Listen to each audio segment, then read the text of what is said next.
Welcome, Internet, to a mirror version of a French video I did a couple of weeks or a month ago about an introduction to Harry Guntrip. So, why am I making this video in English? Firstly, because I find it interesting to have an insight into Harry Guntrip's work, because it's an author that I appreciate a lot, and also because I feel that there is something to be gained in doing it in English as well, even though the material in English is much more frequent and people do know who he is, at least better than the French, who have completely ostracized him of the psychoanalytic community. But I think there's still something to be gained in talking about him today. So just keep in mind that I am no Harry Guntrip expert, right? I read Schizoid Phenomena, Object Relation and the Self, and I also read his article about his analysis with Winnicott and Fernburn. So I think I understand quite well his theories, given that I also read Fernburn's, and basically I think I have enough knowledge not to fully explain, but at least to give you kind of brief introductory way of seeing Guntrip's work. So there's two main axes on Harry Guntrip, which I would really like to talk about. First, the schizoid personality and what that means for him, because as we're going to see, it's very different from the DSM.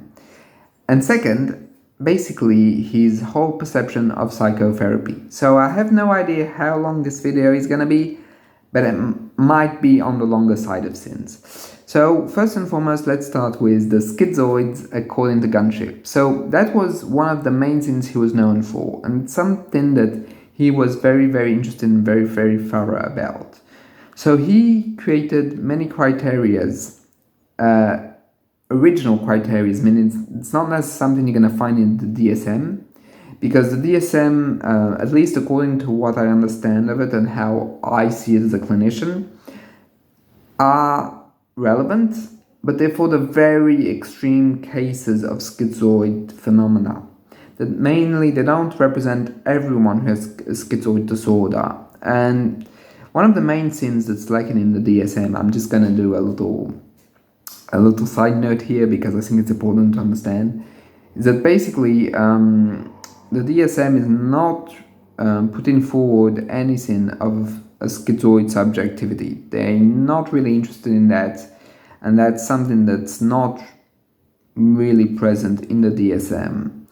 But it's very, very present in Guntrip. Like, Harry Guntrip has a whole plethora of ideas on the schizoid condition, and those ideas are fundamentally interesting, and that's why I want to talk about them. So let's begin. So basically, for Harry Guntrip, one is not born a schizoid. It might be a bit controversial these days to say it, but basically you have to start with that premise in mind, that the schizoid condition is developed mainly through interactions and social family relationships. That's the big focal point, that schizoid phenomena is the result of many, many things, but mainly it is a relational problem, meaning that for Guntrip, the main focal point is that people who have schizoid personalities have experienced neglect, abuse, trauma,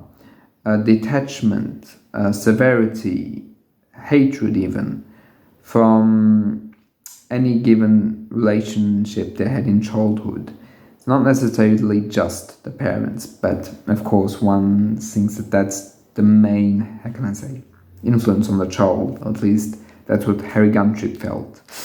And basically those traumas, that trauma within the relationship, is something that's going to influence the child, and the child, instead of creating bonds and exploring the world, is going to go inwards, going to reach out inwards for protection, and instead of reaching out, he's going to reach inside and develop his inner world at the detriment of his external relationships. So that's the gist of it, right? At least Harry Guntrip's hypothesis of why it's there. So he created about 7 criteria that you can find on Wikipedia. So this is not going to be verbatim Wikipedia because, frankly, I want to put in what I understand of it, and I don't want to read Wikipedia. I mean, if you want to read it, it's there, and just feel free to check Harry Guntrip's page and you'll get all the info.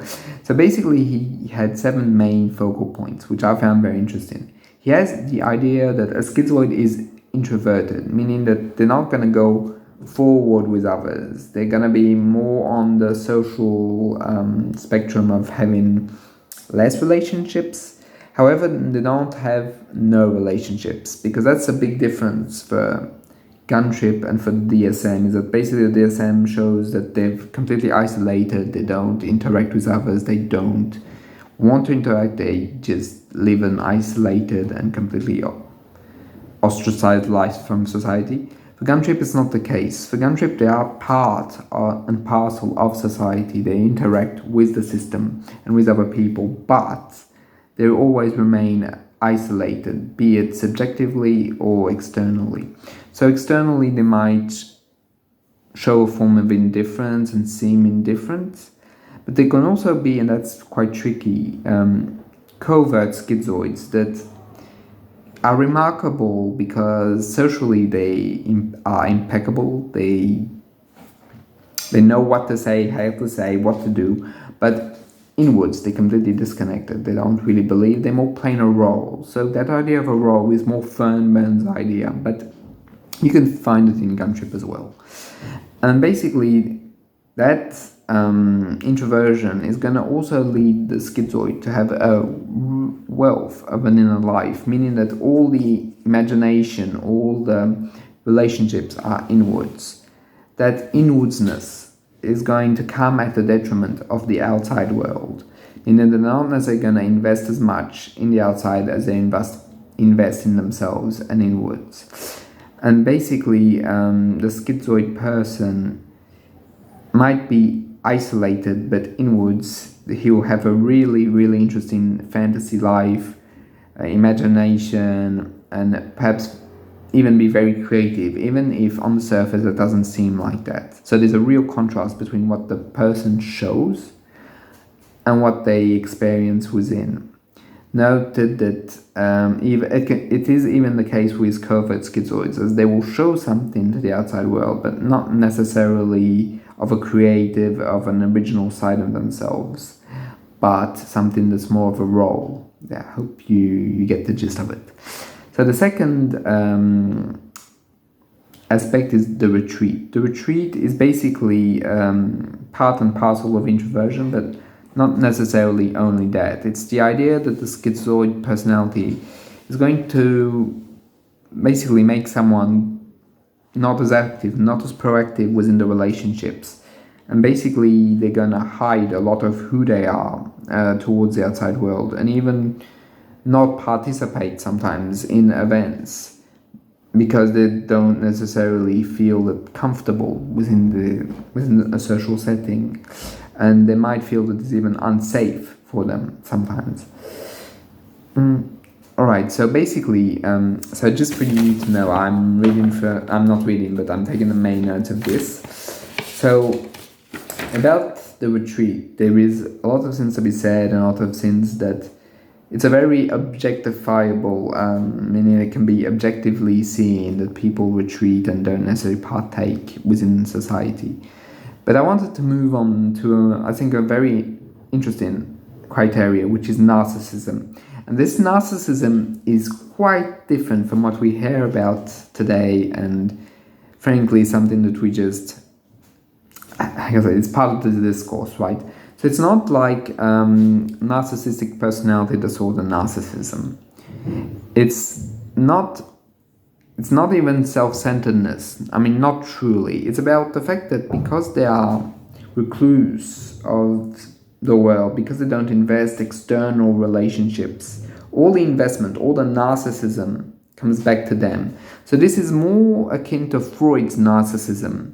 So it's not even about self-love, it's about self-investment, psychic self-investment, meaning instead of seeking relationships, of trying to create something, they go inwards and they create a whole universe within themselves. And here, when I say universe, it's like interactions, it's like hopes, desires, goals, and so on and so forth. So it can be very interesting, and it can be very, very rich inwards and very invested, very powerful, but on the exterior it just seems that the person, nothing's going on with them, but that's not true. That's on the contrary, a lot is going on internally, and basically they don't necessarily feed off the love of others as would other types of psychopathologies, because inwards they already have objects, meaning other people or representations of other people, imagos, that love them. Like they are so entrenched in themselves that they have created a whole system inwardly to give them gratification. So this is a very interesting way of conceptualizing both narcissism and the schizoid phenomena. Now, moving on, we have self-sufficiency, which is basically the idea that they don't want to be dependent on anyone. Ideally, they would like to be completely autonomous. That autonomy is not necessarily to be tied with a sense of superiority. Like, for example, it's not, oh, I am the best, I can do everything, therefore I am better. It's more like, if I can do everything, then there's nothing to fear from others. I cannot depend on others, therefore I am self-reliant. There's nothing I can't do by myself. That's the idea you have to understand, is that the schizoid does not want to be dependent on anyone, as that dependency throws him back to infancy and the trauma. So what's the best way of not being dependent is being self-sufficient, self-reliant, and to not be in need of any help whatsoever. So it's a very important thing to realize, is that it's not out of superiority to do that, because they don't feel superior in of themselves. It's a defense against dependency on others. Therefore, we're going to go on to the next one. For Guntrip, there's always a loss of affect that comes with the fact of having a schizoid personality, meaning certain emotions cannot be felt or they cannot be shared with others. In a sense that those emotions are something that they learn to cut off very early to survive, to make what could be made in a hostile environment or a neglectful environment. So therefore their own needs were not met, therefore they have more issues of understanding their feelings, and that can be very notable at the start of therapy, where emotions can be seen as dangerous or even outright beyond understanding. That's one way of putting it. Basically, those emotions can still be there and are still there, but they're severely pushed out in order for the person to be able to cope with the daily life and with others.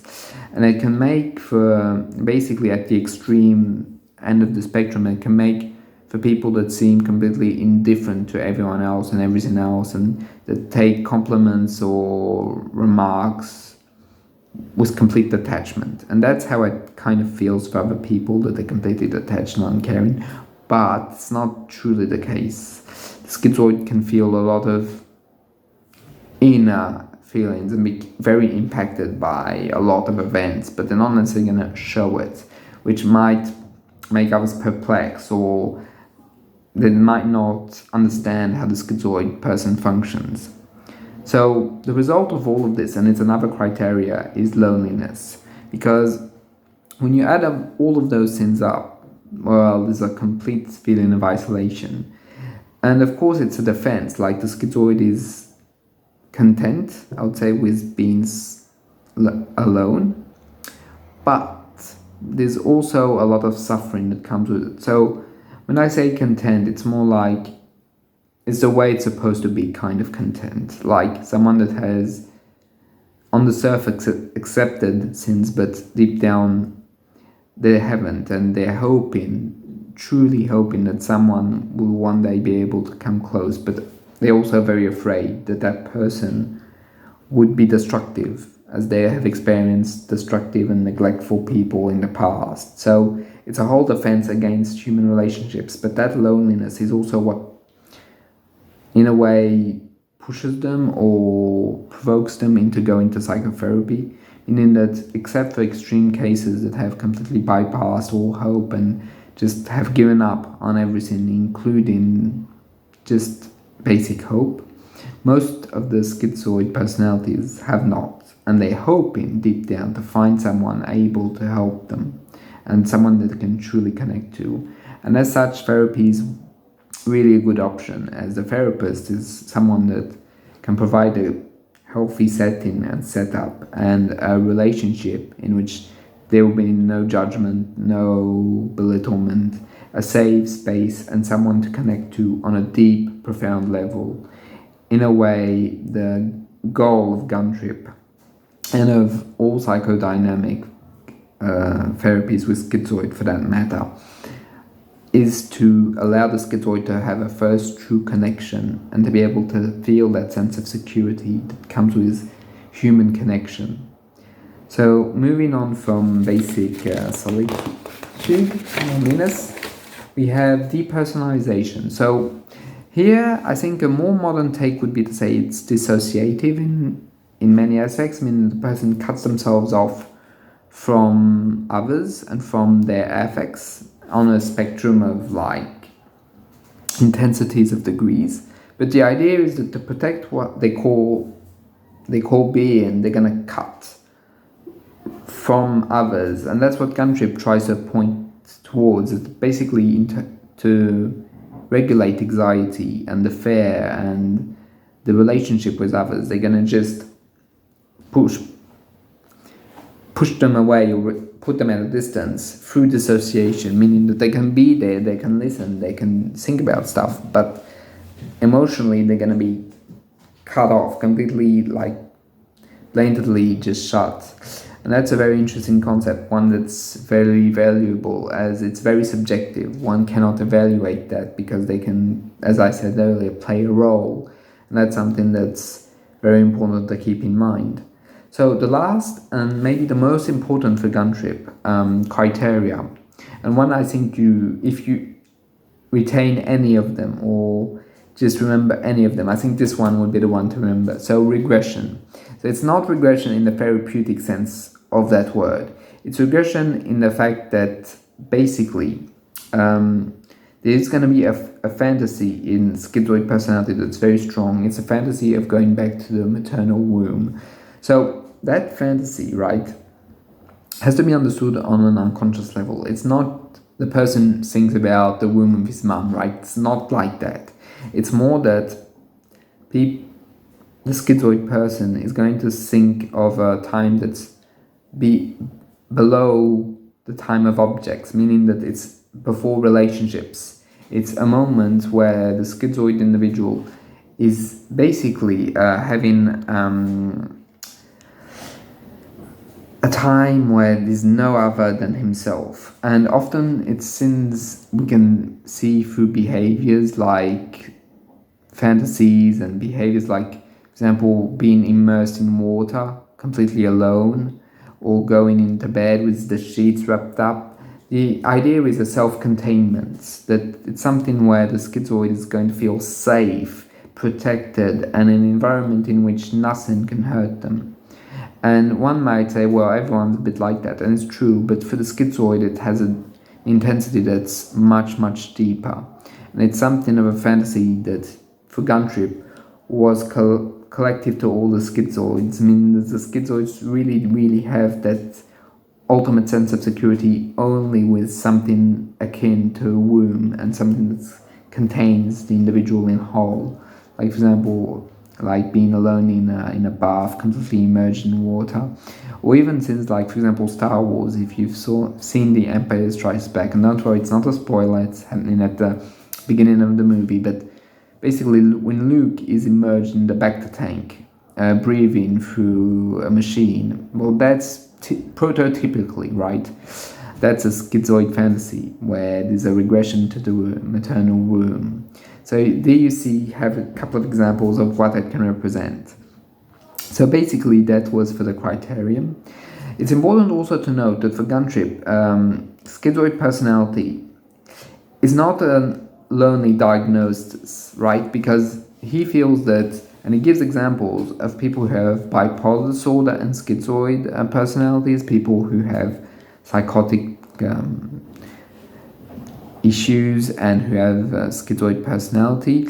And more modernly, more contemporary, there's also the fact that autistic people have schizoid personalities. So basically, yes, you can accumulate both, and they often go together more or less frequently, meaning that I think it's the most frequent personality disorders among autistic people. Even though I'm not an expert on autism or on schizoid personalities, I think I've seen 33% chance of all the personality disorders, which is the highest for autistic people to have, which seems, it seems reasonable. Like, if you're different and born different and suffer trauma, you're, I think, more likely when you're born different to suffer from trauma because the outside world is different and rejecting. Therefore, you cut yourself off from it, and therefore you can have autism and schizoid processes. Let's remark, though, that at the time of Guntrip, I think that a lot of people with high functioning autism would have been classified schizoid, and I think that that's something that was very true, but I don't think both diagnoses are exactly the same, and I don't think that one should just think, oh, schizoid equals autism, right? I don't think that would be right to do that, at least not clinically right. Also, and the other part of Harry Guntrip's thought is psychotherapy. Because for Guntrip, there was this idea that through therapy, because he felt that the schizoid, the fundamental issue was that the schizoid had an ego that was regressed, meaning that the detachment was full, but there was at the core, like hidden inside of an inner bunker, a hope that someone might find them and might rehabilitate them to a normal level of human relationships, or a loving level of human relationships. Because that's a big point of Harry Guntrip. Even though we've talked about all this, deep down for Guntrip, the schizoid hopes, even the more extreme cases, even the people that live alone, have seemed to have forsaken interactions completely. He says that at their core, everyone wants to connect, and that connection is still very present in the schizoids, and that because they can't connect, they basically are lost on hope for someone to help them connect with the outside world, i.e. the therapist. And what I liked also about Guntrip and his whole theories is that Harry Guntrip was never dogmatic, at least in his writings. He did support cognitive behavioral therapy, or behavioral therapy as it was known at the time, saying that it is important, it is useful, but that it was not necessarily the answer for everyone. And he was very adamant that psychoanalysis was a good form of therapy. And even for himself, he did, I think, many years with Fernburn and a couple of years with Winnicott. And basically, he was a big believer and a defensor of it. And he even counter-argued certain points that psychoanalysis tried to avoid because they're too, I think, sulfurous. Like, for example, people say that psychoanalysts are all cynics. He says, no.